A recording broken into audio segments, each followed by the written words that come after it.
আমরা যাদেরকে আপনারা এই গৌতমের সাথে চ্যানেলের ক্যামেরাতে দেখছেন, তারা সবাই আমরা বিবেকানন্দ সেবা কেন্দ্রের তরফ থেকে সমস্ত রানীগঞ্জবাসীকে আগামী শারদীয়ার শুভেচ্ছা, আন্তরিক অভিনন্দন এবং যথাযথ শ্রদ্ধা জানাচ্ছি। গৌতমের সাথে এই চ্যানেল আমাদের এই অঞ্চলের একটা বিখ্যাত চ্যানেল।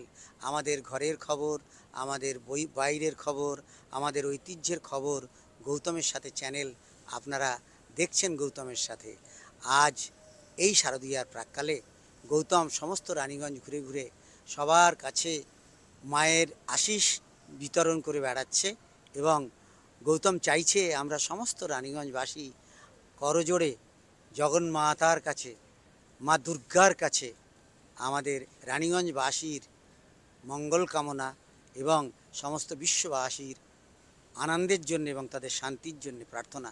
আশা করি আপনারা সবাই সুন্দরভাবে শারদীয়া কাটাবেন। সেই উদ্দেশ্যে আমরা আবারও বিবেকানন্দ সেবা কেন্দ্রের তরফ থেকে আমাদের বিবেকানন্দ সেবা কেন্দ্রের সমস্ত শুভানুধ্যায়ী এবং আমাদের বিবেকানন্দ সেবা কেন্দ্রের সমস্ত যারা সদস্যগণ আছেন তাদের তরফ থেকে সমস্ত রানীগঞ্জবাসীকে আর একবার শারদীয়ার শুভেচ্ছা জানাচ্ছি। তাদের এই দুর্গাপুজো ভালো কাটুক, তাদের আনন্দে কাটুক, সন্তান সন্ততি নিয়ে সবাই শান্তিতে থাকুক। ধন্যবাদ।